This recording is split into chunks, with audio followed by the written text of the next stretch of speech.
Shalom, selamat pagi Bapak Ibu Jemaat yang dikasih dalam Tuhan dimanapun Anda berada pagi hari ini. Sungguh merupakan satu anugerah yang begitu luar biasa ketika engkau dan saya masih diundang Tuhan untuk boleh datang memuji dan menyembah Tuhan. Karena itu pagi hari ini kita mau datang bersama-sama di hadapan Tuhan.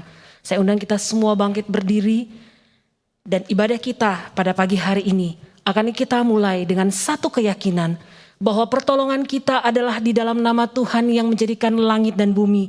Turunlah kiranya atas kita sekalian anugerah dan damai sejahtera dari Allah Bapa dan Tuhan kita Yesus Kristus. Amin. Jemaat yang dikasih dalam Tuhan, Mazmur nomor 9 ayat 2 dan 3 berkata, Aku mau bersyukur kepada Tuhan dengan segenap hatiku. Aku mau menceritakan segala perbuatan-Mu yang ajaib. Aku mau bersuka cita dan bersukaria karena Engkau bermazmur bagi nama-Mu, ya Tuhan. Mari dengan hati yang bersyukur kita mau memuji Tuhan. Terpujilah nama Yesus. Mari saudara, kita naikkan pujian ini bersama-sama. Terpujilah nama Yesus, malaikat bersujud. Sembahkan mahkota-Mu yang beri hormat padanya. Sembahkan mahkota-Mu yang beri hormat padanya.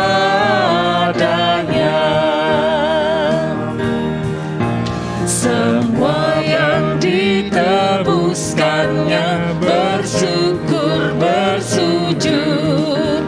Anugerahnya selamatkanku, beri hormat padanya.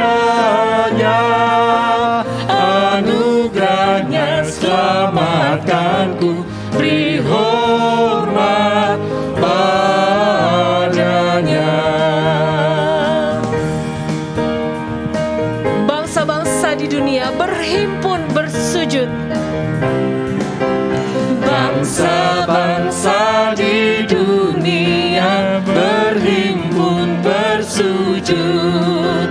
Pandanglah hormat mulianya, beri hormat padanya.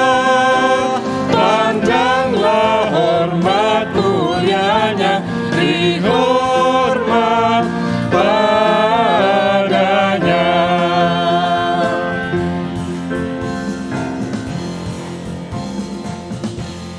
Mari kita berdoa. Hati kami sungguh bersyukur ya Tuhan untuk kesempatan yang indah Engkau boleh berikan kepada setiap kami. Kami boleh diberi waktu untuk kami boleh datang kepada Tuhan. Kami boleh memuji, kami boleh menyembah Tuhan. Kami sungguh bersyukur Tuhan karena kami percaya di luar sana ada begitu banyak orang yang rindu untuk datang kepada Tuhan. Rindu untuk bersekutu dengan Tuhan. Tapi mereka tidak punya kesempatan yang sama seperti kami di tempat ini. Oleh karena itu Tuhan, waktu yang ada, yang Kau berikan kepada kami pagi hari ini, kami mau pergunakan dengan sungguh-sungguh. Kami mau menyembah Tuhan. Karena itu kiranya Engkau memberkati setiap hati kami yang datang dengan satu kerinduan yang begitu besar. Dan biarlah Tuhan memberkati ibadah kami dari awal sampai akhirnya. Hanya di dalam nama Tuhan Yesus yang menjadi pusat daripada ibadah kami pada pagi hari ini. Kami berdoa, kami bersyukur. Amin. Jemaat dipersilahkan duduk. Bapak Ibu Saudara yang dikasih dalam Tuhan, 1 minggu kita sudah lewati dan pasti ada begitu banyak hal yang kita lakukan. Ada hal yang kita lakukan yang berkenan kepada Tuhan, tetapi harus diakui ada juga hal yang kita lakukan yang mendukakan hati Tuhan. Pada kesempatan pagi hari ini, Tuhan masih kasih kesempatan buat kita untuk kita boleh datang mengaku dosa kita kepadanya. Dan biarlah waktu ini, mari kita pergunakan dengan sungguh-sungguh untuk kita boleh datang kepada Tuhan. Mari saudara, kita menaikkan pujian, hanyalah darah Yesus.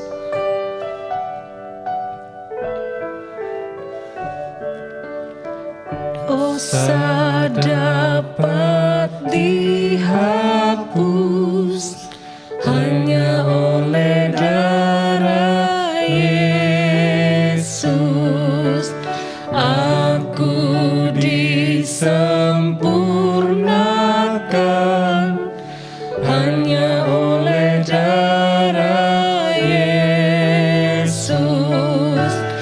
Darahnya yang kudus membasuh dosaku. Tiada yang lain, hanyalah darahnya Yesus.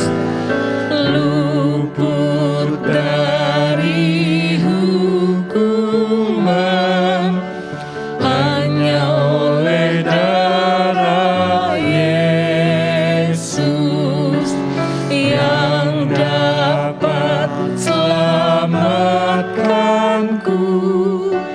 Hanyalah darahnya Yesus. Darahnya yang kudus membasuh dosaku. Tiada yang lain, hanyalah darahnya Yesus.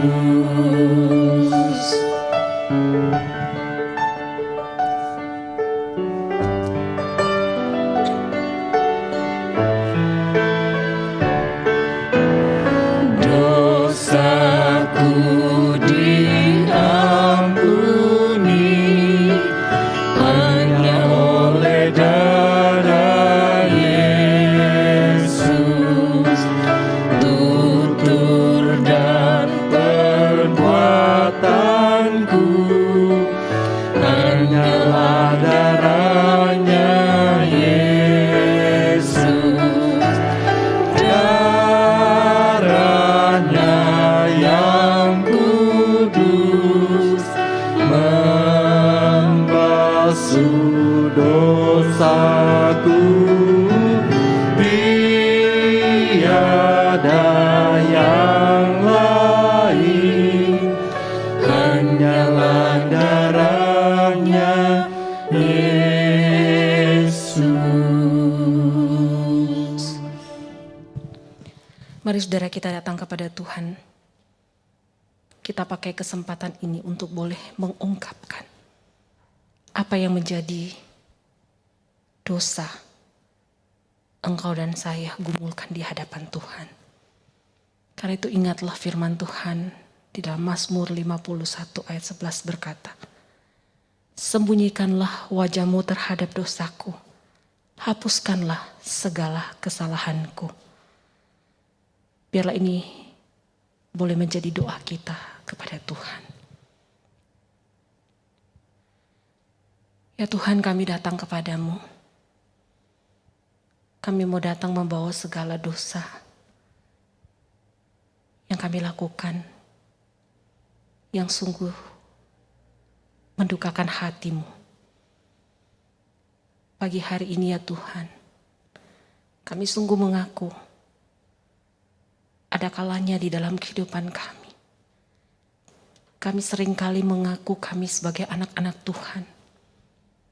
Tetapi kami seringkali menjadi batu sandungan bagi orang-orang di sekitar kami.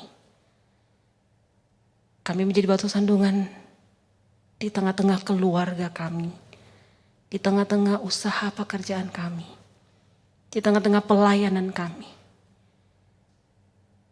dan di mana-mana tempat kami tidak menjadi berkat. Kami sungguh memohon kiranya Tuhan Engkau mengampuni kami. Engkau menguduskan kami dan melayakkan kami. Kami juga mengakui Tuhan, di dalam kehidupan kami, seringkali kami bertutur kata tidak seharusnya dan tidak sepantasnya. Karena kami seringkali melukai dengan kata-kata kami kepada orang-orang di sekitar kami. Mohon kiranya Engkau kuduskan setiap mulut kami ya Tuhan.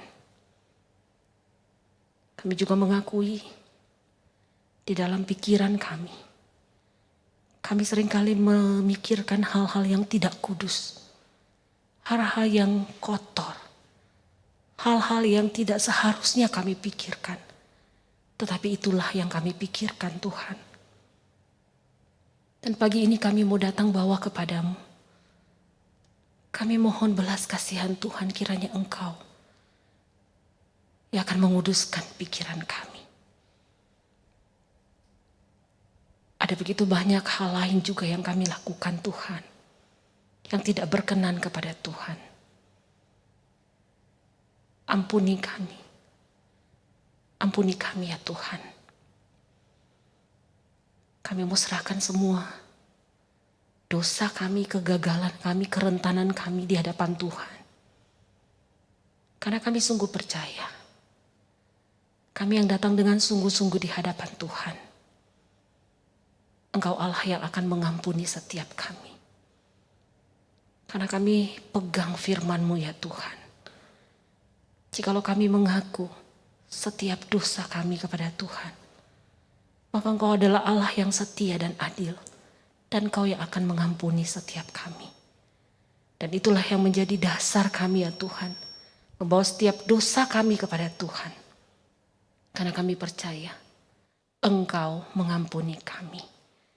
Kiranya Tuhan tolong kami, supaya kami juga belajar hidup untuk menghargai setiap anugerah demi anugerah yang Tuhan berikan kepada kami. Hanya di dalam nama Tuhan Yesus kami berdoa, kami bersyukur. Amin. Saudara yang dikasih dalam Tuhan, satu bagian firman Tuhan yang menjadi ayat pengampunan dosa bagi kita sekalian terambil dari Efesus 1 ayat yang ke-7 yang berkata demikian. Sebab di dalam Dia dan oleh darahnya kita beroleh penebusan, yaitu pengampunan dosa menurut kekayaan kasih karunia-Nya. Jemaat, saya undang kita semua bangkit berdiri. Mari bersama-sama dengan segenap umat percaya yang ada di segala tempat dan abad. Kita akan mengikrarkan pengakuan iman kita seturut dengan pengakuan iman rasuli yang berkata demikian. Aku percaya kepada Allah, Bapa yang Maha Kuasa, Khalik langit dan bumi, dan kepada Yesus Kristus anaknya yang tunggal Tuhan kita, yang dikandung daripada Roh Kudus, lahir dari anak darah Maria, yang menderita sengsara di bawah pemerintahan Pontius Pilatus, disalibkan, mati dan dikuburkan, turun ke dalam kerajaan maut, pada hari yang ketiga bangkit pula dari antara orang mati, naik ke sorga, duduk di sebelah kanan Allah, Bapa yang Maha Kuasa, dan dari sana Ia akan datang untuk menghakimi orang yang hidup dan yang mati. Aku percaya kepada Roh Kudus, gereja yang kudus dan am, persekutuan orang kudus, pengampunan dosa, kebangkitan tubuh, dan hidup yang kekal. Amin. Jemaat dipersilakan duduk. Tiba waktunya bagi kita pada hari ini kita akan bersama-sama mendengarkan pengurahan firman Tuhan. Mari kita siapkan hati kita. Biarlah kita boleh menjadi bejana yang siap dibentuk Tuhan untuk boleh menjadi semakin serupa dengannya.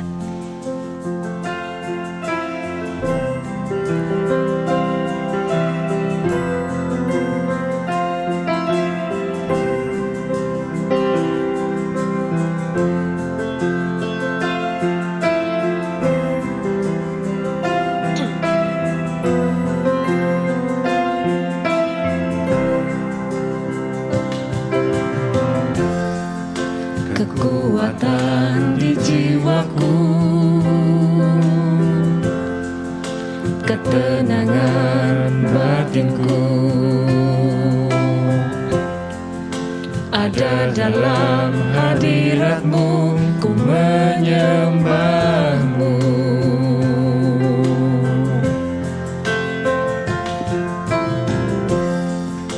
Tersungkur-ku di kaki-Mu, rasakan hadirat-Mu. Takkan ku melepaskan-Mu, Kau cahaya bagiku.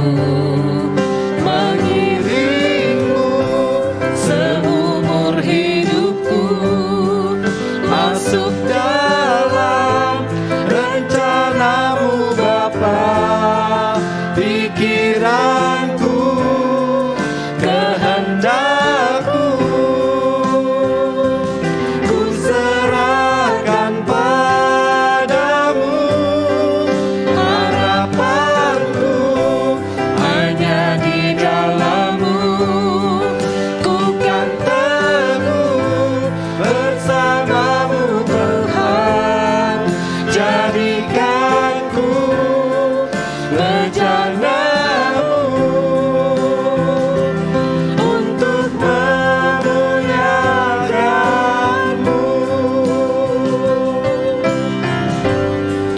Mengiring-Mu seumur hidupku, masuk dalam rencana-Mu Bapa. Pikiranku, kehendakku,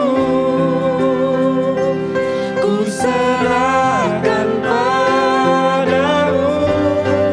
Harapanku hanya di dalam-Mu, ku kan teguh bersama-Mu Tuhan.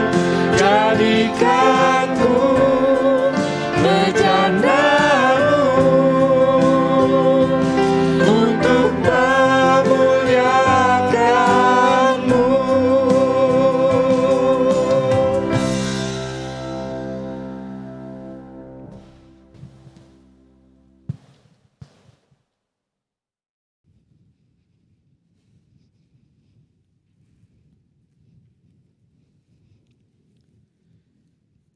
Shalom jemaat yang dikasihi Tuhan. Hari ini kita bersyukur kita masih diberikan kesempatan kepada Tuhan dalam situasi yang memang tidak ideal bagi kita untuk beribadah. Kita tetap boleh menikmati ibadah bersama dengan Tuhan. Biar di tengah-tengah situasi yang tidak ideal ini, kita tetap boleh menjadi anak Tuhan yang boleh memiliki hati yang sungguh-sungguh untuk beribadah kepada Tuhan. Mari sama-sama kita akan membuka satu bagian firman Tuhan.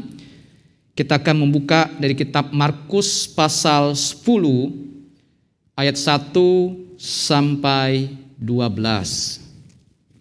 Markus pasal 10 ayat 1 sampai 12.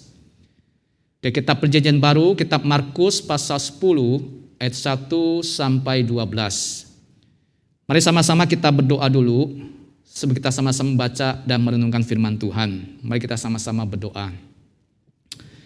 Tuhan, kami datang kepada Tuhan saat ini. Kami sungguh sadar Tuhan, saat ini adalah situasi yang tidak ideal bagi kami untuk beribadah kepada Tuhan. Namun Tuhan, justru di dalam situasi yang tidak ideal seperti inilah, kami sungguh ingin tetap menjadi anak-anak Tuhan yang ideal, yang Tuhan dapati ideal ketika kami beribadah kepada Tuhan. Mohon Tuhan tolong kami. Khususnya Tuhan, ketika saat ini kami bersama-sama membuka firman-Mu. Tuhan tolong kami. Bukakanlah hati kami. Bukakanlah pikiran kami. Bukakanlah kekerasan hati kami untuk kembali dibentuk oleh kebenaran firman Tuhan. Berbicaralah kepada kami ya Tuhan. Hanya dalam nama Tuhan Yesus kami berdoa. Amin. Mari sama-sama kita membuka kitab Markus pasal 10 ayat 1 sampai 12. Bapak Ibu bisa membaca bersama-sama dengan saya, mengikuti untuk firman Tuhan yang tampilkan di dalam handphone Bapak Ibu ataupun TV kita masing-masing. Saya akan bacakan untuk kita semua, Markus pasal 10 ayat 1 sampai 12. Dari situ Yesus berangkat ke daerah Yudea dan ke daerah seberang Sungai Yordan. Dan di situ pun orang banyak datang mengerumuni dia. Dan seperti biasa ia mengajar mereka pula. Maka datanglah orang-orang Farisi dan untuk mencobai Yesus mereka bertanya kepadanya, apakah seorang suami diperbolehkan menceraikan istrinya? Tetapi jawabnya kepada mereka, apa perintah Musa kepada kamu? Jawab mereka, Musa memberi izin untuk menceraikannya dengan membuat surat cerai. Lalu kata Yesus kepada mereka, justru karena ketegaran hati mula, maka Musa menuliskan perintah ini untuk kamu. Sebab pada awal dunia Allah menjadikan mereka laki-laki dan perempuan. Sebab itu laki-laki akan meninggalkan ayahnya dan ibunya dan bersatu dengan istrinya, sehingga keduanya itu menjadi satu daging. Demikianlah mereka bukan lagi dua, melainkan satu. Karena itu apa yang telah dipersatukan Allah tidak boleh diceraikan manusia. Ketika mereka sudah di rumah, murid-murid itu bertanya pula kepada Yesus tentang hal itu.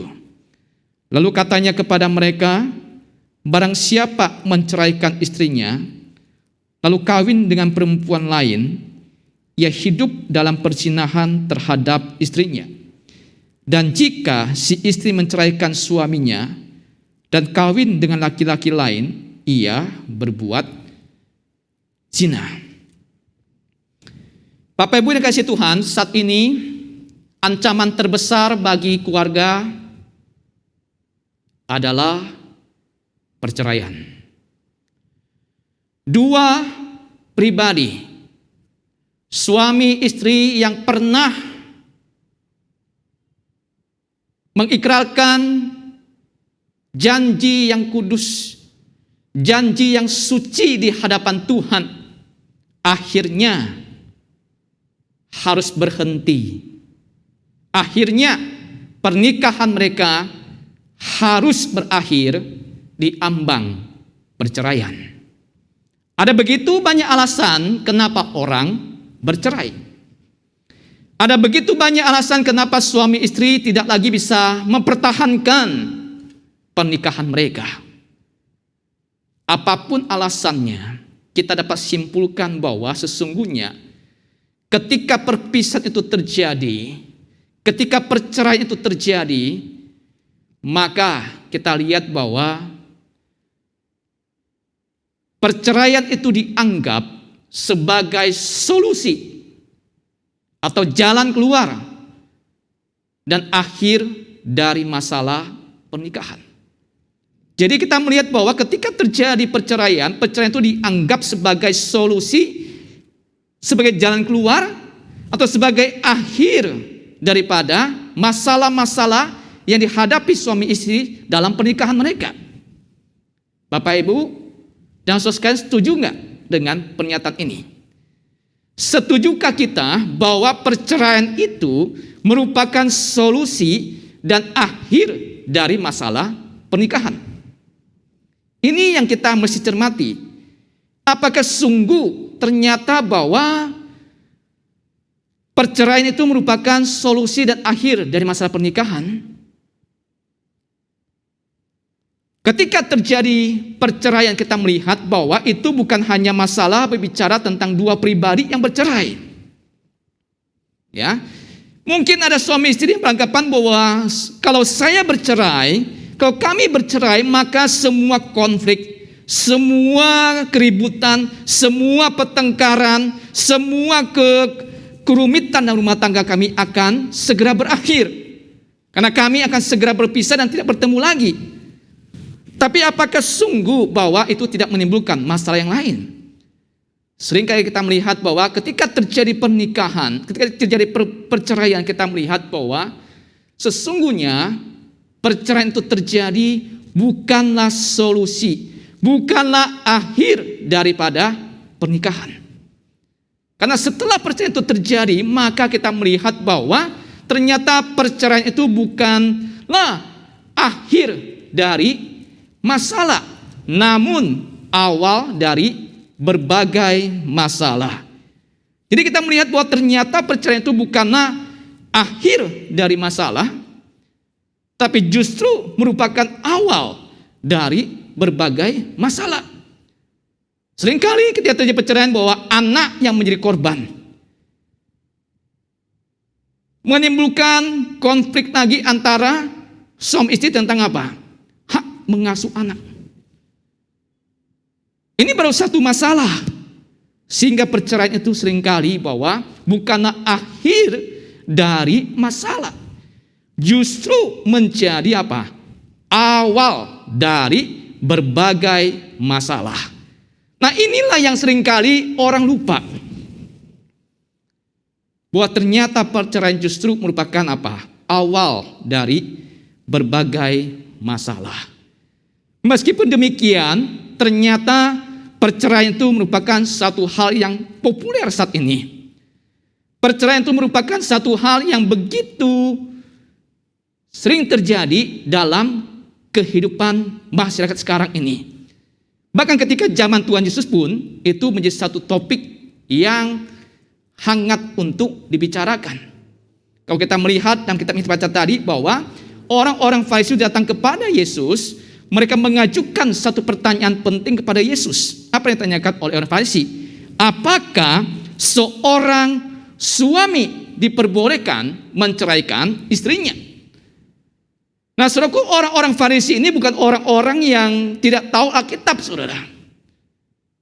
Mereka bukan orang-orang yang sama sekali tidak tahu tentang kebenaran firman Tuhan, tapi mereka ada orang-orang yang sengaja datang dari depan Tuhan. Mereka membawa satu pertanyaan, apakah seorang suami diperbolehkan menceraikan istrinya? Nah, so kita akan melihat dulu bagaimana respon Tuhan Yesus dan dialog antara orang Farisi dan Tuhan Yesus. Saudaraku, Tuhan Yesus berkata, saudaraku? Yesus berkata demikian, apa perintah Musa kepadamu? Apa perintah Musa kepadamu? Lalu, apa jawaban orang Farisi? Orang Farisi berkata, Musa memberi izin untuk menceraikannya dengan membuat surat cerai. Saudara, menarik sekali kalau saudara perhatikan dialog ini. Orang Farisi datang bertanya pada Yesus, apakah seorang suami diperbolehkan menceraikan istrinya? Yesus tidak langsung menjawab, ya atau tidak. Yesus kembali bertanya pada orang Farisi, apa perintah Musa kepada kamu?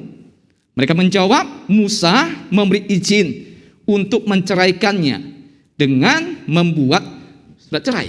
Saudara, kita akan coba mendalami hal ini dulu, saudara. Kalau kita masuk yang pertama, Di dalam Markus pasal 10 ayat 2, saudara. Kalau saudara lihat bahwa orang Farisi itu datang kepada Yesus. Mereka itu datang untuk mencobai Yesus. Ya, jadi mereka datang dengan satu pertanyaan, tapi pertanyaan itu bersifat mencobai Yesus. Artinya, saudaraku, mereka berharap bahwa dengan pertanyaan ini mereka ingin menjebak Tuhan Yesus.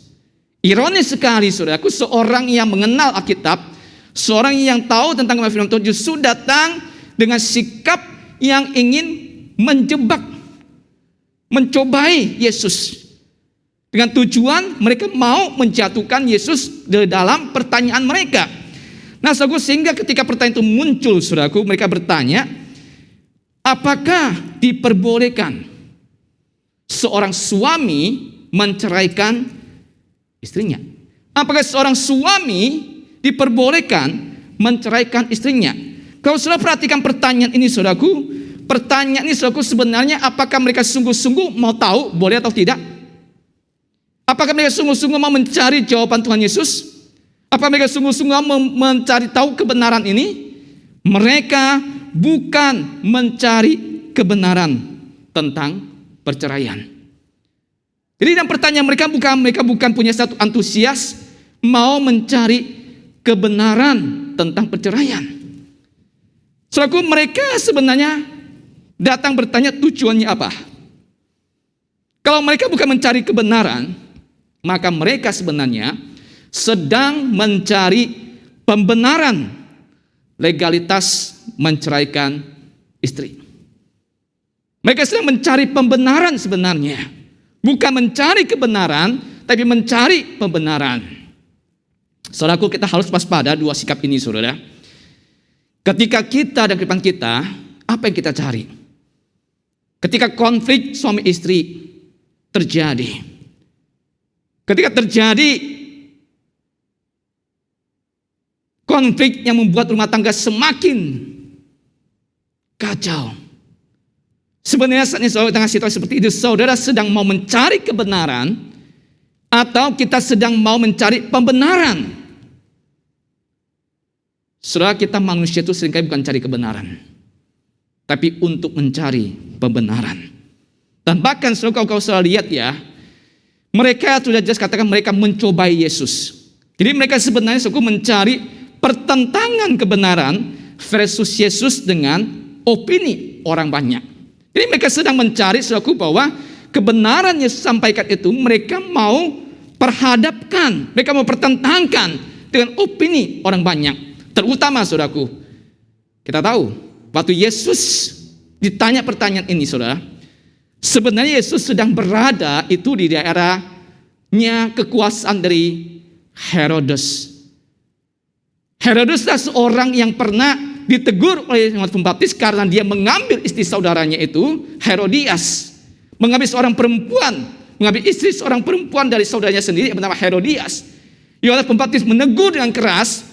Akibatnya apa? Kepala Yohanes Pembaptis dipenggal. Mereka berharap juga itu terjadi kepada Yesus. Sehingga mereka berharap kalau Yesus menjawab bahwa tidak boleh. Mereka berharap bahwa Yesus akan menghadapi nasib seperti Yohanes Pembaptis. Nah, saudaraku, jadi mereka sedang mencari pertentangan kebenaran versi Yesus dengan opini orang banyak. Saudaraku, apa jawaban Yesus? Yesus kembali balik bertanya kepada mereka, apa perintah Musa kepada kamu? Yesus tidak langsung menjawab, tapi Yesus kembali bertanya kepada mereka. Yesus kembali apa yang ditekankan, apa yang diajarkan oleh Taurat, yaitu apa yang diperintahkan Musa kepadamu. Jadi saudaraku, ketika Yesus mengajak mereka kembali melihat apa perintah Musa kepadamu, saudaraku, kita melihat apa jawaban mereka. Musa memberi izin untuk menceraikannya dengan membuat surat cerai. Saudaraku, jawaban orang Farisi itu punya dasar, saudara. Bahwa mereka mengutip ayat perjanjian lama yang terdapat dalam kitab Ulangan pasal 24 ayat 1, saudaraku. Di situ dengan sangat jelas menegaskan tentang apa? tentang surat cerai. Saudara perhatikan ayat ini, Ulangan 24 ayat 1 bunyinya demikian. Apabila seseorang mengambil seorang perempuan, jadi ini pasti seorang suami mengambil seorang perempuan jadi suaminya, dan jika kemudian ia tidak menyukai lagi perempuan itu, sebab didapatinya yang tidak senonoh padanya, lalu ia menulis surat cerai dan menyerahkannya ke tangan perempuan itu.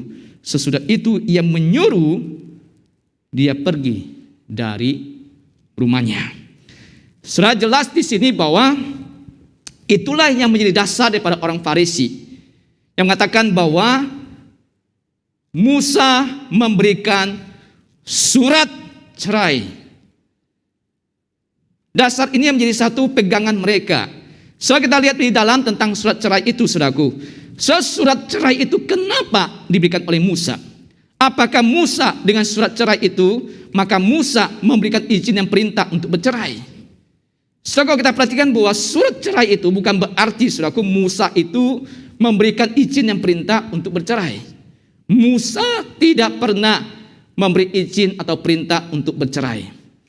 Tapi kalau perceraian itu terjadi, maka Musa memberi perintah bahwa mereka harus memberikan surat cerai kepada istrinya. Jadi saudara, kita lihat, saudaraku, bahwa Musa tidak pernah memberikan perintah atau izin untuk bercerai. Yang Musa perintahkan adalah apa?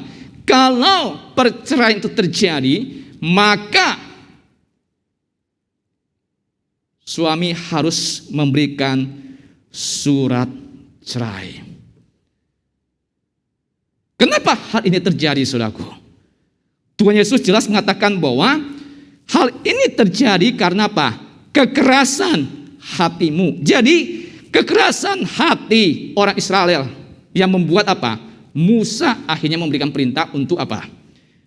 Untuk memberikan surat cerai. Jadi kalau kita perhatikan ya, karena kekerasan hati orang Israel, maka Musa akhirnya memberikan surat cerai. Saudara, kita harus sadar pada zaman itu demikian, saudara, bahwa orang Israel itu dipengaruhi oleh kehidupan daripada bangsa-bangsa di sekeliling mereka. Orang Israel itu diperhadapkan dalam situasi di mana mereka melihat bahwa ada begitu banyak bangsa-bangsa boleh bercerai, dan itu mereka adopsi dalam kehidupan mereka, dan mereka jadikan satu gaya hidup mereka yang mereka bawa dalam keluarga mereka. Jadi mereka menceraikan istri mereka. Jadi ini yang dilihat oleh Musa, bahwa karena dorongan hati mereka, karena kekerasan hati mereka, sehingga perceraian itu begitu gampang dilakukan oleh suami kepada istri. Dinasihati tidak mau dengar, mereka begitu keras kepala, mereka begitu ngeyel, tidak mau mendengarkan Musa.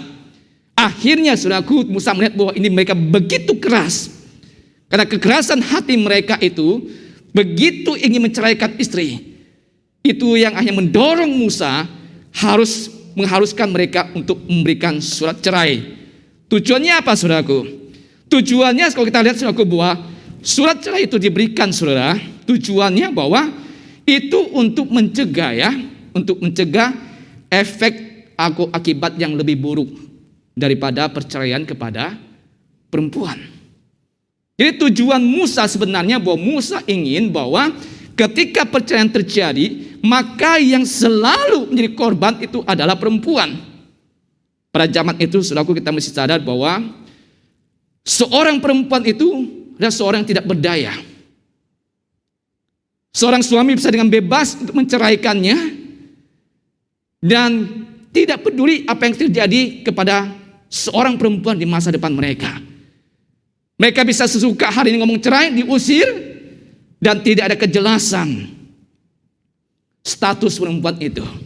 Jadi ketika perempuan itu diceraikan, diberikan surat cerai, maka memiliki kejelasan status mereka, sehingga perempuan ini bisa melanjutkan kehidupan pernikahan mereka. Kalau sudah baca dalam ayat yang keempat, mereka akhirnya diperbolehkan menikah lagi dengan memakai status yang diberikan oleh surat cerai itu.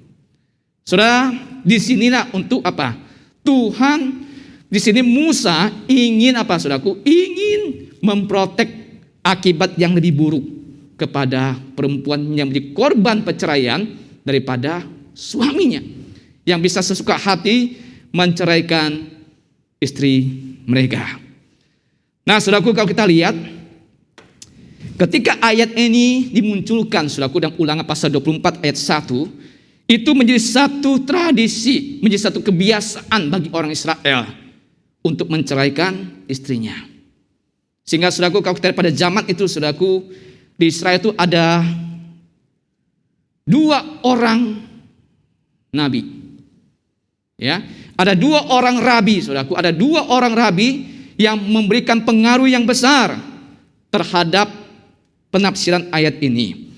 Yang pertama, saudaraku, adalah seorang nabi, seorang rabi, saudaraku, seorang rabi yang bernama Rabi Syamai. Saudara, Rabi Syamai ini ada seorang rabi yang menekankan dalam ayat tadi adalah kata tidak senonoh. Kata tidak senonoh. Suku kata sinonoh ini apa maksudnya, saudara? Saudara, bagi Samai dia mengartikan bahwa kata sinonoh ini, suku, berarti terjadi pelanggaran seksual. Ya, Syamai mengartikan bahwa senonoh ini artinya kalau perceraian terjadi karena ada perbuatan yang tidak senonoh daripada istri. Di sini mengacu kepada pelanggaran seksual. Bahkan bisa diartikan perceraian diizinkan terjadi ketika terjadi perzinahan.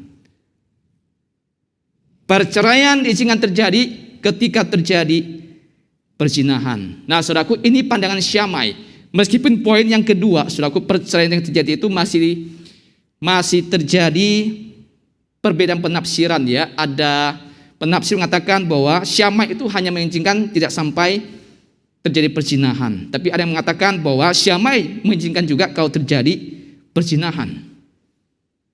Jadi kalau kita di sini bahwa Syamai begitu ketat bahwa yang boleh diizinkan perceraian itu kalau sudah terjadi perzinahan atau terjadi pelanggaran seksual. Nah, saudara, yang kedua, saudara, ada seorang rabi lagi yang bernama Rabi Hiler. Hiler juga menerjemahkan ayat ini, Ulangan 24 ayat 1, terutama suku dia menyoroti kata tidak menyukai. Dia menyoroti kata tidak menyukai, suku, itu menjadi fokus daripada Hiler. Jadi Hiler mengartikan kata tidak menyukai itu berarti apa, saudaraku? Bahwa apapun yang menjadi alasan suami untuk menceraikan istri itu boleh. Apapun alasannya, suami boleh menceraikan istrinya. Selama suami itu tidak menyukai perempuan itu, maka suami boleh menceraikan istrinya. Apapun alasannya. Jadi bagi Hiler, suami boleh menceraikan istri apapun alasannya, selama itu ada bagian dia tidak menyukai istrinya. Contohnya, saudaraku, kalau misalnya seorang suami, ya, tidak menyukai istrinya karena istrinya masak sampai gosong, ya, masak sampai gosong, saudaraku, maka itu boleh menjadi alasan suami untuk menceraikan istrinya. Kalau suami melihat istrinya berkata kasar dan suami tidak suka, maka suami bisa pakai alasan untuk menceraikan istrinya. Bahkan kalau seorang suami sudah tidak menyukai lagi dandanan istrinya, sudah tidak menarik, maka suami boleh menceraikan istrinya. Nah, saudaraku, dari 2 orang rabi ini menurut saudara, siapa yang paling banyak pengikutnya? Rabi Syamai atau Rabi Hiler, saudaraku? Siapa yang lebih banyak pengikutnya? Syamai atau Hiler? Saudara, saya percaya sama saudara sekalian bahwa yang banyak pengikutnya itu adalah Rabi Hiler. Terutama laki-laki pasti akan senang mengatakan bahwa apapun alasannya, mereka punya hak untuk menceraikan istri mereka. Nah, saudaraku, ini yang mewarnai kehidupan Israel tentang perceraian, saudaraku. Sehingga dengan pegangan tentang dua rabi ini, terutama ajaran para Rabi Hillel atau juga Rabi Shammai, saudaraku, terutama Rabi Hillel itu mewarnai kehidupan Israel, sehingga ketika suami sudah tidak suka kepada istri, mereka dengan leluasa, dengan bebas bisa menceraikan istrinya, dan itu selalu menjadikan wanita itu korban. Nah, surat cerai itu diberikan kepada mereka, diperintahkan oleh Musa untuk memprotek perempuan itu, supaya perempuan itu mempunyai kejelasan yang statusnya lebih jelas dan bisa melanjutkan kehidupan mereka di masa yang akan datang, saudaraku. Nah, saudaraku, kalau kita melihat bahwa ini pandangan Rabi Shammai dan Hillel itu mewarnai kehidupan sampai zaman Tuhan Yesus, sampai juga mewarnai kehidupan orang Farisi. Sehingga, saudaraku, kalau kita lihat bahwa sesungguhnya, saudaraku, kita perhatikan ya, dalam kitab Perjanjian Lama, saudara, dalam kitab Perjanjian Lama, dalam kitab Maleakhi pasal 2 ayat 16 itu jelas mengatakan, saudaraku, bahwa Tuhan mengatakan apa? Sebab aku membenci perceraian, firman Tuhan. Sebab aku membenci perceraian, firman Tuhan. Nah, saudaraku, jadi kita lihat bahwa ketika terjadi perceraian itu dibenci oleh Tuhan. Tuhan tidak menyukai perceraian itu. Nah, ini perjanjian lama disampaikan oleh nabi yang terakhir, yaitu Nabi Maleakhi. Nah, saudara, kita melihat sekarang, saudaraku, kalau kita lihat apa yang menjadi pandangan Tuhan Yesus terhadap perceraian. Apa pandangan Tuhan Yesus terhadap perceraian, saudara? Setelah kalau kita membaca dari pernyataan Tuhan Yesus sendiri, ketika ditanya perceraian, Yesus mengatakan apa, saudaraku? Bahwa sebab pada awal dunia Allah menjadikan mereka laki-laki dan perempuan. Sebab itu laki-laki akan meninggalkan ayahnya dan ibunya dan bersatu dengan istrinya. Markus pasal 10 ayat 6 sampai 7. Selaku dari ayat ini, so kita melihat bahwa Yesus mengatakan sejak awal dunia Allah menjadikan mereka laki-laki dan perempuan. Sebab itu laki-laki meninggalkan ayahnya dan ibunya dan bersatu dengan istrinya. Ini adalah bagian catat dalam kitab Kejadian, saudaraku. Kitab bagian juga mencatat kejadian hal ini, tentang hal ini, saudara. Jadi selaku Yesus kembali bukan menyampaikan opininya, pandangannya, tapi Yesus kembali membawa mereka untuk melihat apa, saudaraku? Untuk melihat pernikahan itu, saudara. Bahwa mereka dibawa melihat pernikahan yang semula, yang menjadi rancangan Tuhan. Mereka diajar untuk melihat bahwa pernikahan itu, rumah tangga itu harus kembali ke rancangan Allah yang semula. Jadi pernikahan yang semula, yang menjadi rancangan Allah yang mula-mula itu sudah ditinggalkan Israel, sehingga mereka menghadapi pernikahan sekarang ini. Tuhan Yesus kembali membawa mereka fokus kembali, arahkan hati mereka kembali kepada apa? Rancangan Allah yang semula di dalam pernikahan. Apa, saudara, maksudnya? Bahwa pernikahan itu harus dilihat sebagai apa? God's original design. Harus kembali dilihat bahwa rancangan Allah yang asli pernikahan itu seperti apa. Jadi pernikahan sekarang itu harus dibawa kembali kepada pernikahan yang semula. Selaku Yesus tidak ikut-ikutan pandangan Rabi Hillel, Rabi Shammai. Yesus tidak mengikuti pandangan opini orang banyak, tapi Yesus kembali melihat apa yang Alkitab katakan di dalam pernikahan yang pertama kali yang dirancang oleh Allah. Dibawa kembali melihat rancangan Allah dan pernikahan yang pertama itu. Nah, so kita melihat, saudaraku, bahwa dalam kitab Kejadian pasal 2 ayat 19 itu, saudaraku, Tuhan mengatakan apa? Inilah rancangan Allah yang pertama kali tentang pernikahan. Tuhan Allah berfirman, tidak baik kalau manusia itu seorang diri saja. Aku akan menjadikan seorang penolong baginya yang sepadan dengan dia. Demikian juga, saudaraku, dalam Kejadian pasal 2 ayat 24, saudaraku, mengatakan apa? Sebab itu seorang laki-laki akan meninggalkan ayahnya dan ibunya dan bersatu dengan istrinya, sehingga keduanya menjadi satu. Jadi Yesus membawa mereka melihat kembali rancangan Allah tentang pernikahan yang semula-mula itu, yang mula-mula itu seperti apa. Nah, saudara, dari sini kita melihat ternyata saudaraku, pernikahan itu, saudara, itu berbicara tentang apa? Seorang suami dan juga seorang istri. Pernikahan bukan satu ikatan suami dan istri saja, saudaraku, tapi pernikahan juga, saudaraku, melibatkan ada orang yang ketiga. Orang ketiga ini bukanlah saksi mata. Orang yang ketiga ini bukanlah orang yang menyaksikan pernikahan, tapi oknum yang ketiga ini adalah apa? Allah sendiri.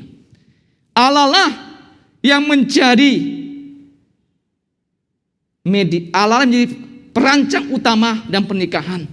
Jadi saudaraku, pernikahan tidak hanya melibatkan suami istri, tapi juga Allah. Melibatkan tiga pribadi. Allah, suami, dan istri.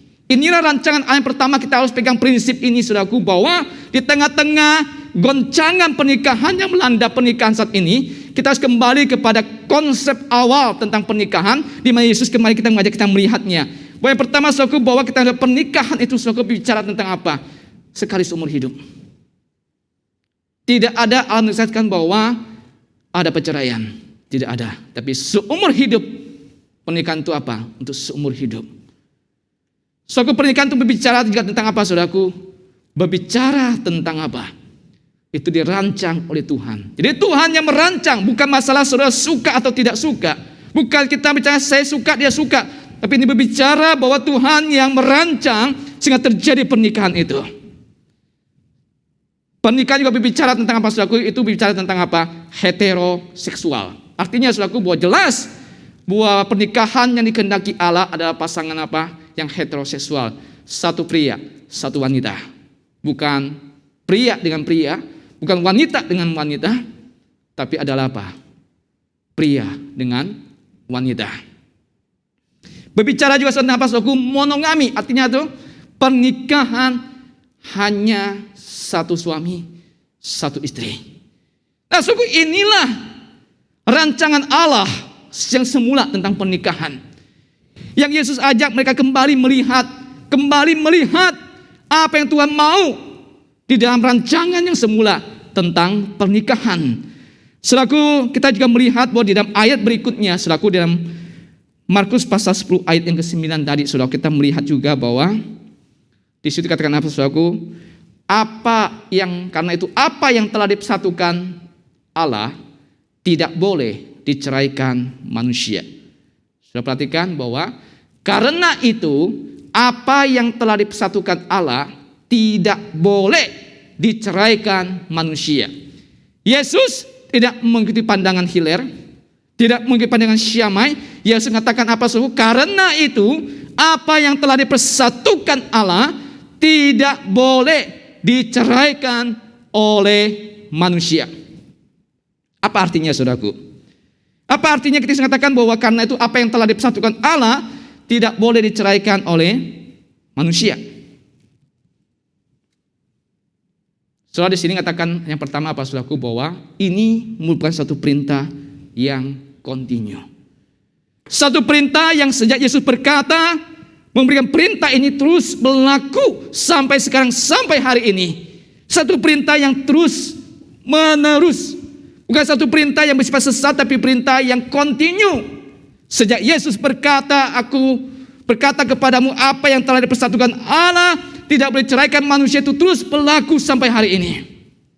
Satu perintah. Satu perintah yang berbeda dengan perintah Rabi Syamai, Rabi Hiller, ataupun orang Farisi ketika mereka mempertanyakan bolehkah. Yesus mengatakan satu perintah yang baru, tidak boleh diceraikan oleh manusia. Yang kedua, saudaraku, Yesus mengatakan juga apa, saudaraku? Bahwa pintu perceraian terbuka bebas ditutup kembali. Saudaraku, selama ini pintu perceraian itu terbuka dengan bebas di Israel.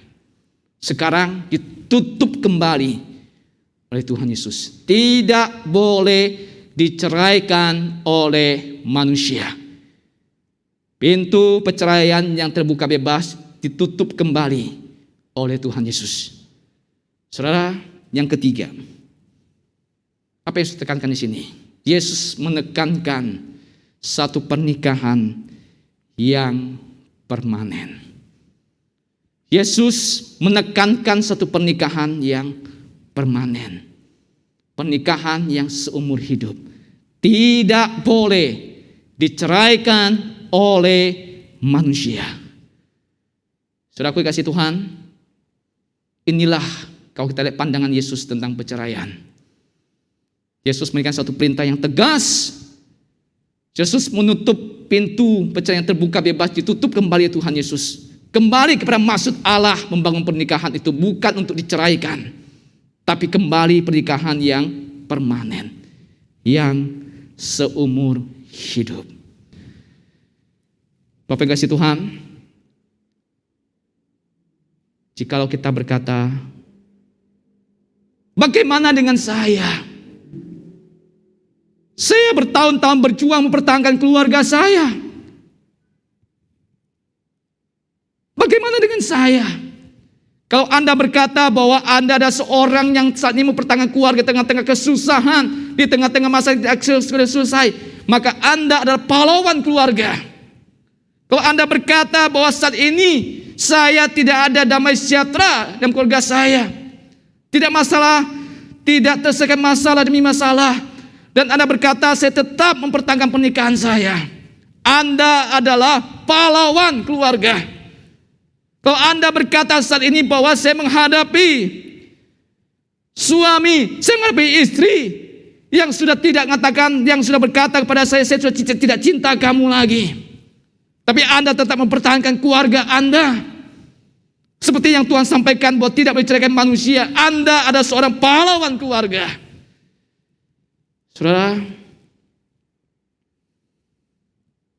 kalau kita melihat bahwa pernikahan itu memang ada masalah, tapi karena kita percaya Tuhan berkuasa, Dia merancangkan pernikahan itu, maka sesungguhnya saudaraku, Dia sedang merancangkan satu pernikahan yang baik buat saudara dan saya. Ketika terjadi masalah, ketika terjadi ada kerusakan itu, yang harus dikorbankan bukan keluarga itu, pernikahan itu, tapi itu harus diperbaiki, harus di-build up kembali, harus dibangun kembali, bukan dirusak atau dibuang. Ketika terjadi masalah, tidak ada kerusakan di dalam keluarga, di dalam pernikahan, maka yang rusak itu bukan untuk dibuang, yang rusak itu bukan untuk tidak dipakai lagi, tapi yang rusak itu diperbaiki kembali, di-build up kembali. Saudaraku, pernikahan itu saudara, seperti kau sudah memakai sebuah handphone. Kau sudah pakai sebuah handphone, saudaraku sudah mengatakan bahwa ini handphone yang sudah pakai, saudara. Kalau saudara pakai handphone ini, sudah mengatakan, wah saya pakai handphone ini cuma bisa SMS dan telepon doang. Ada masalah dengan handphone ini. Apa saudara berkata handphone ini tidak berguna? Ternyata saudara dalam handphone ini, saudara, kau sudah tanya sama anak saudara, bahwa handphone ini ternyata dia berkata kepada saudara, Pak, handphone ini bukan hanya untuk SMS atau telepon. Handphone ini bisa foto. Papa dan mama bisa foto, tampilkan di IG, tampilkan di Facebook, bisa muncul foto yang bagus-bagus. Begitu ya kita bilang. Nah, handphone ini juga bisa apa? Kita bisa pesan, ya, mau pesan makanan, minuman. Kita bisa pesan apa lagi? Bisa pesan juga apa? Mau naik taksi juga bisa. Bisa naik taksi online juga bisa. Bisa begitu ya? Wah, canggih sekali. Iya betul. Dan papa mau tahu nggak? Handphone ini juga bisa dipakai untuk transfer uang. Bisa transfer uang? Bisa. Saudara, yang masalah bukan handphonenya. Yang masalah ada kita yang tidak diperbaiki, yang tidak di-build up untuk memakai handphone ini dengan baik. Bukan handphonenya yang mesti dibuang, saudaraku, tapi kitanya yang mesti di-build up, kitanya mesti diperbaiki. So demikian juga dengan pernikahan, saudara. Ketika terjadi masalah dalam pernikahan, bukan pernikahannya yang harus dibuang, bukan pernikahan yang harus diakhiri, tapi yang mesti diperbaiki itu ada kitanya, orangnya. Suami itu, istri itu yang mesti diperbaiki, yang mesti di-build kembali. Bukan pernikahan itu yang harus diakhiri. Saudara, ini tantang kita saat ini. Biar kita kembali melihat bahwa di dalam Tuhan, Tuhan akan menolong kita untuk pertahankan pernikahan kita. Mari kita berdoa. Tuhan, kami mohon, Tuhan tolong kami. Tantangan demi tantangan yang kami hadapi dalam pernikahan tidaklah gampang. Mohon Tuhan bantu kami menjadi anak Tuhan, di suami istri, di tengah-tengah pergolakan rumah tangga, pergumulan keluarga. Kami tetap ingin mempraktekkan bahwa Tuhan menghendaki kami untuk tetap hidup bersama dengan suami istri kami. Tolong kami Tuhan. Hanya dalam nama Tuhan Yesus kami berdoa. Amin.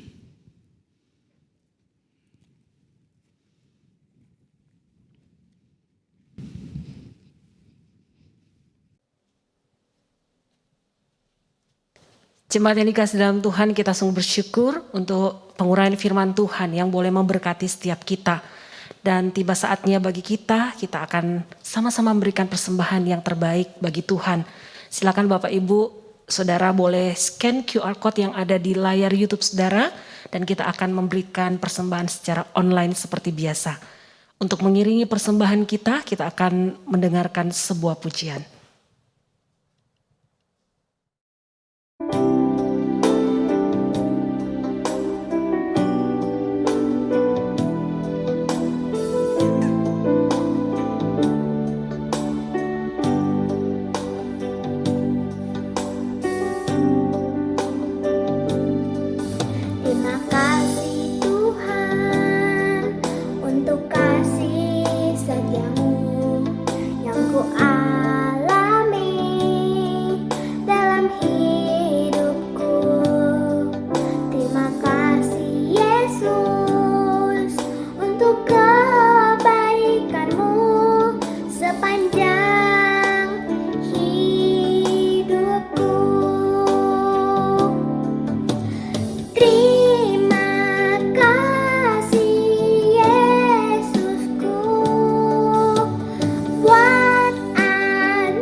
Pada waktu pagi, aku mau bersorak-sorai karena kasih setiamu, sebab engkau telah menjadi kota bentengku, tempat pelarianku pada waktu kesesakanku.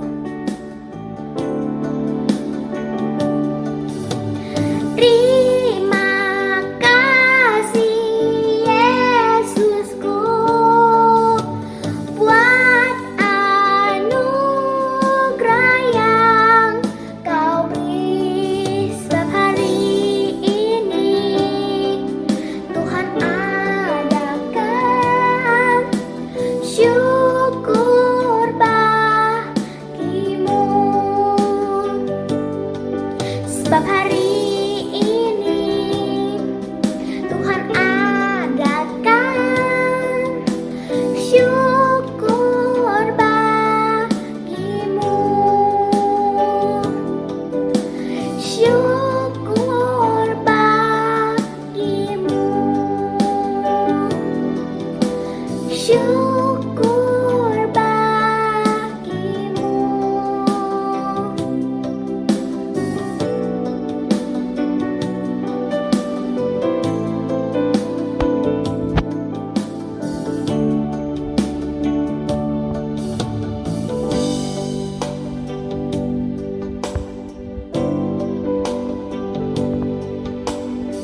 Jemaat yang dikasih dalam Tuhan, mari kita berdoa membawa persembahan kita kepada Tuhan.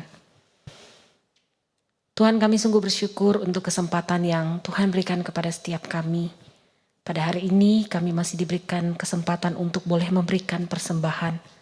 Kami mau menyerahkan untuk persembahan yang sudah kami berikan ini ke dalam tangan Tuhan. Kiranya Tuhan boleh pakai untuk boleh menjadi alat bagi pekerjaan Tuhan di tempat ini. Kiranya Tuhan, Engkau juga memberkati setiap kami. Dan biarlah Tuhan tidak melihat kecil uang yang kami berikan.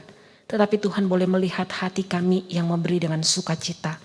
Kiranya juga Tuhan tolong ajarkan kami. Supaya kami bukan hanya memberi uang kami untuk persembahan. Tetapi kami juga boleh belajar untuk mempersembahkan hidup kami. Sebagai persembahan yang hidup, kudus dan yang berkenan kepada Tuhan. Inilah doa kami. Kami persembahkan persembahan kami kepada Tuhan. Hanya dalam nama Tuhan Yesus kami berdoa. Amin. Kita akan mendengarkan warta jemaat.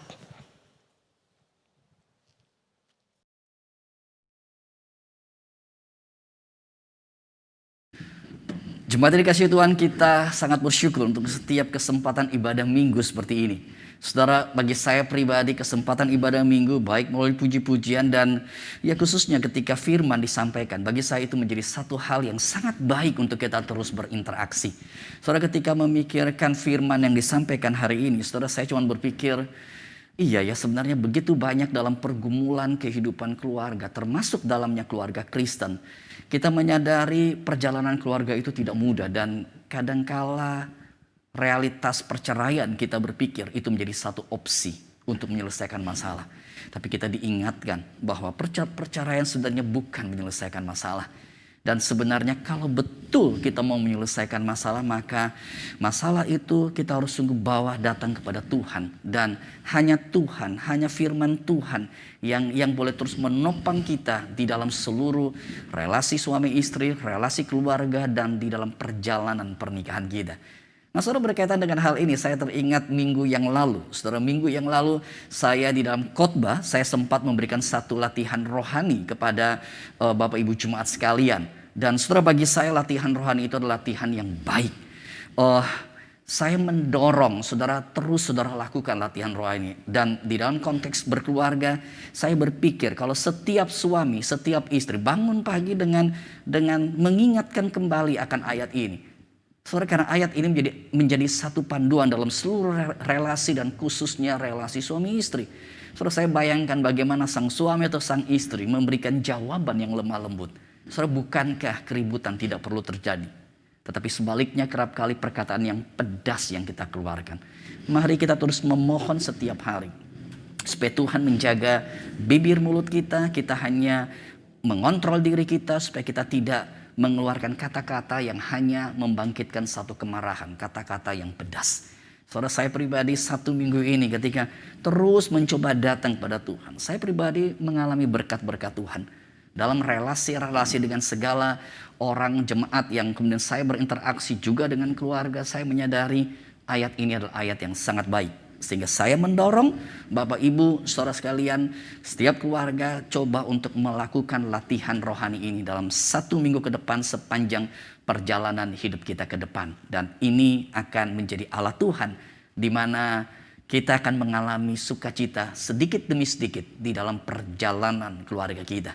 Saudara, dan kita juga bersyukur tadi ketika melihat adik Kimora boleh melayani di dalam puji-pujian. Dan saya pikir benar kita harus bersyukur pada Tuhan untuk seluruh anugerah Tuhan. Dan melihat adik Kimora itu menjadi satu sukacita. Dan saya mendorong jemaat untuk melayani bersama meskipun dalam kondisi pandemi seperti ini. Ada anak-anak sekolah minggu, ada sampai usia Kaleb boleh melayani. Itu menjadi satu sukacita.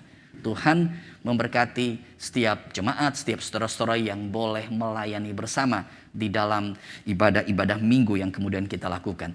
Dan saudara, kelas katekisasi, ya kelas katekisasi sudah kita mulai, saudara, ya sudah 2 Sabtu sudah kita lakukan. Sehingga ini menjadi kesempatan terakhir kami sampaikan lagi kepada saudara.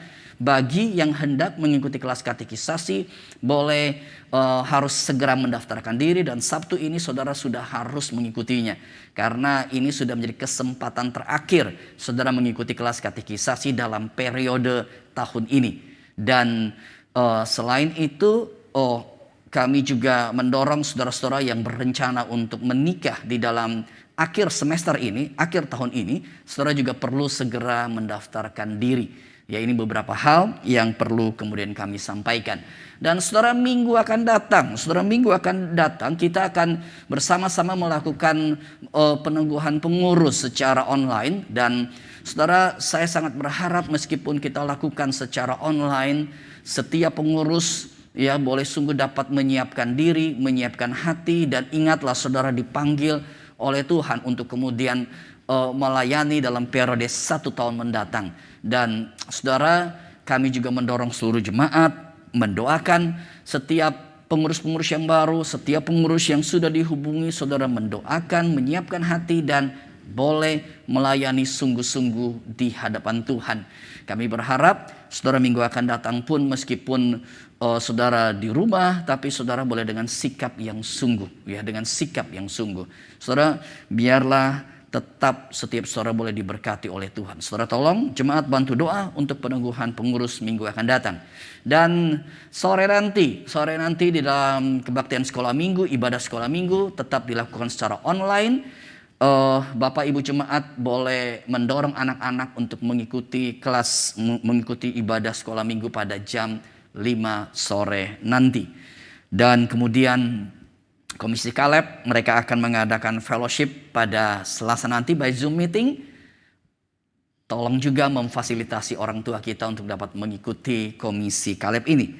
Dan Komisi Wanita di hari Jumatnya juga ada persekutuan by Zoom. Saudara, para ibu-ibu, para wanita boleh join bersama, boleh hadir secara Zoom meeting ini untuk fellowship bersama di dalam Komisi Wanita. Dan kemudian hari Sabtunya persekutuan pemuda mereka juga akan melakukan fellowship bersama. Dan saudara, ini tema yang menarik menurut saya berkaitan dengan bagaimana kita menyiapkan karir ke depan dan kita bisa mengimprove, ya. Dan kita bersyukur sebenarnya di jemaat kita ada profesional yang Tuhan berkati dalam pelayanan. Dan Sabtu nanti Pak Freddy Hanjaya akan memimpin, ya, akan di dalam interaksi dengan anak-anak pemuda. Pak Freddy sebagai beliau juga Tuhan percayakan sebagai CEO di Astra, di BMW Astra, dan beliau juga adalah ketua majelis daripada periode kali ini. Saya percaya ini akan menjadi bagian yang diberkati. Para pemuda boleh join bersama untuk kemudian semakin dibuka wawasannya. Dan saudara, saya mendapat informasi dalam pelayanan ke depan pemuda akan ada profesional di baik lingkungan kita dan mungkin juga di lingkungan yang lain yang akan menjadi narasumber untuk melengkapi para pemuda di dalam pelayanan kehidupan mereka ke depan. Ya, jadi ini menjadi kesempatan yang baik. Saudara boleh join bersama. Saudara, dan hal yang terakhir, saudara, kami seluruh keluarga besar daripada GK Kelapa Gading, ya, bersedih, berduka cita bersama dengan keluarga daripada almarhum Bapak Wikarhian. Pak Wikarhian menjadi seorang figur yang secara pribadi saya merasa figur yang humble, dan beberapa kesempatan saya bersama dengan dia. Dan saya jujur secara pribadi melihat ada figur yang baik. Ya, saya masih ingat sekali ketika satu momen yang penting dalam proses pemilihan majelis ketika saya kontak beliau. Beliau dengan lembut, dengan suara yang sangat khas, dia berkata, Pak Tumi, kalau Pak Tumi merasa berpikir itu hal yang baik dan saya juga masuk dalam proses ini, oke, saya akan mendukung untuk pelayanan di gereja. Sikap hati yang baik. Dan kami semua berduka di mana hari Selasa kemarin Pak Wikarhian dipanggil oleh Tuhan jam 5.30, ya, 5.30 pagi. Dan kami berharap biarlah Tuhan, kami berdoa biarlah Tuhan yang adalah Allah sumber penghiburan, Roh Kudus sumber kekuatan boleh menguatkan, ya, untuk keluarga yang ditinggal, baik untuk Ibu Sumiati dan anak-anak, Samuel dan Jason, biarlah Tuhan memberikan kekuatan kepada mereka. Dan kami juga sebagai gereja, sebagai satu tubuh Kristus, kami juga bersama dengan keluarga, dan kami berharap perjalanan-perjalanan ke depan, kita boleh tetap bersama dan ada anugerah Tuhan menyertai setiap kita. Dan saudara, saya berharap jemaat juga boleh mengingat, mendoakan Bu Sumiati dan anak-anak. Saudara, ditinggalkan oleh orang yang dikasih itu tidak mudah. Tidak mudah. Dan saya percaya hari-hari ini menjadi hari yang tidak mudah. Tapi biarlah Bu Sumiati, anak-anak diingatkan. Ada Tuhan, ada Allah yang adalah Allah Immanuel. Allah yang menyertai setiap keluarga. Dan saudara, saya akan mengajak jemaat, mari kita akan berdoa. Kita akan berdoa juga untuk negara ini, untuk bangsa negara ini. Dan ada orang-orang yang bergumul di dalam kehidupan, di dalam masa-masa ini. Kita sungguh perlu datang, kita mohon anugerah Tuhan. Jemaat, mari kita bangkit berdiri bersama-sama. Kita akan masuk di dalam doa-doa syafaat kita. Kita akan berdoa bersama-sama. Bapa dalam sorga, kami sungguh datang kepada Engkau dan kami sungguh berdoa di tengah-tengah pergumulan akan COVID-19 ini. Kami sungguh berdoa khususnya saat ini untuk mereka yang mengalami kedukaan.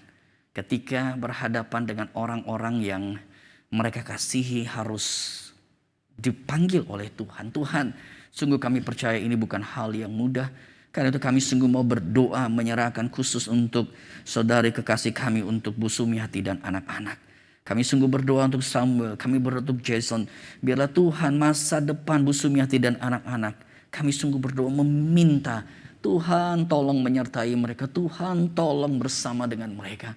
Biarlah mereka boleh melihat Allah adalah Allah yang tidak pernah meninggalkan mereka. Allah adalah Allah yang akan menjadi Bapa sorgawi yang sungguh sayang dan menyatakan kasihnya kepada keluarga ini. Kami sungguh berdoa untuk masa depan keluarga ini. Biarlah cinta kasih Tuhan, anugerah Tuhan boleh Tuhan nyatakan. Dan Tuhan, biarlah kami sebagai gereja pun boleh menjadi tangan kasih Tuhan yang bersama dengan keluarga melewati menjalani hari-hari ke depan. Berkatilah Tuhan, berkatilah. Hamba juga berdoa Tuhan untuk banyak orang yang bergumul pada hari-hari ini. Mungkin saat ini mereka sedang bergumul Tuhan. Berhadapan dengan realitas-realitas kondisi kritis daripada orang yang mereka kasihi. Oh Tuhan, hamba sungguh berdoa, berbelas kasihilah, berbelas kasihilah. Dan khususnya jemaat-jemaat yang juga ada dalam beragam pergumulan. Tuhan, nyatakanlah anugerah-Mu. Kami sungguh meminta kepada Engkau. Kami sungguh meminta kepada Engkau. Dan Tuhan, hamba juga berdoa untuk bangsa negara kami. Mohon belas kasihan Tuhan untuk bangsa negara kami boleh menghandle segala penyebaran daripada COVID-19 ini. Satu sisi kami bersyukur ada tanda-tanda yang cukup baik. Dan kami sungguh berdoa Tuhan, terus lakukan hal-hal yang baik di tengah-tengah bangsa kami. Berkatilah Tuhan, berkati pemerintah, bangsa dan negara kami. Dan Tuhan, dalam kesempatan ini hamba juga mau berdoa memberkati setiap keluarga-keluarga. Tuhan, hamba sungguh menyadari ada banyak keluarga yang bergumul. Baik hal-hal yang kecil ataupun hal-hal yang sangat serius. Hamba sungguh berdoa Tuhan, berkatilah setiap suami, berkatilah setiap istri, berkatilah setiap keluarga. Sehingga hanya anugerah kekuatan Tuhan yang boleh bersama Tuhan. Dan Tuhan, hamba juga berdoa Tuhan, biarlah latihan rohani yang kami lakukan, Tuhan tolong itu menjadi bagian yang mempengaruhi hidup kami. Sehingga dalam berelasi kami, biarlah hanya perkataan yang lemah lembut. Kami boleh mengontrol emosi, mengontrol diri kami. Sehingga kami boleh berelasi dengan baik. Hamba sungguh berdoa, berkatilah setiap keluarga-keluarga Kristen. Dan hamba juga berdoa untuk para pemuda-pemudi di dalam pergumulan mereka akan teman hidup. Tuhan tolong juga. Sehingga mereka boleh mendapatkan teman hidup yang baik, yang cinta Tuhan, dan membangun keluarga Kristen yang baik. Hamba sungguh berdoa juga anak-anak remaja kami yang mungkin mulai berpacaran. Tuhan, Engkau jaga juga kehidupan berpacaran mereka. Sehingga anak-anak kami pun meskipun dalam usia muda mereka boleh tahu mereka adalah anak Tuhan. Sehingga Tuhan yang harus diutamakan. Kami sungguh berdoa untuk masa depan anak-anak kami. Untuk teman hidup mereka ke depan. Tuhan tolong juga siapkan teman hidup yang cinta Tuhan. Yang seiman, yang sepadan. Yang boleh kemudian bersama-sama nantinya. Boleh membangun satu keluarga Kristen yang baik. Bersama dengan anak-anak kami. Kami sungguh berdoa. Hamba sungguh berseru kepada Engkau. Tuhan memberkati setiap keluarga. Oh Tuhan, inilah doa kami. Kami sungguh datang kepada Engkau. Dengarlah doa permohonan kami ya Tuhan. Hanya di dalam nama Tuhan Yesus kami sungguh berdoa. Amin. Amin. doksologi. Puji Allah Bapa Putra, puji Allah Roh Kudus, ketikanya yang esa. Mohon selamat sumber berkat. Amin.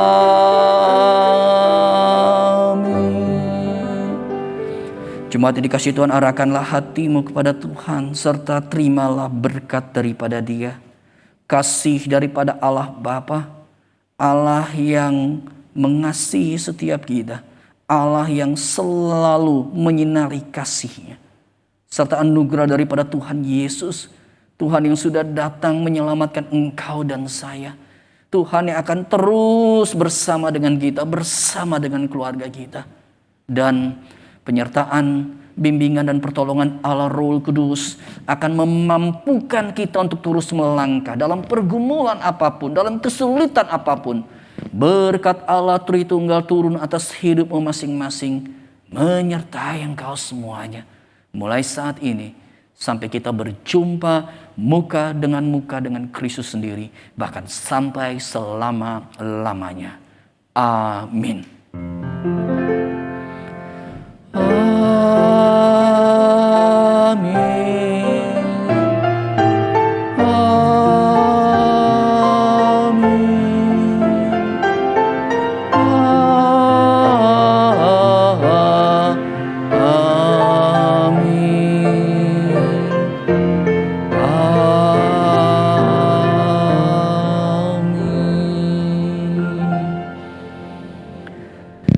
Jemaat bisa duduk kembali, doa teduh dan Tuhan memberkati setiap saudara. Amin.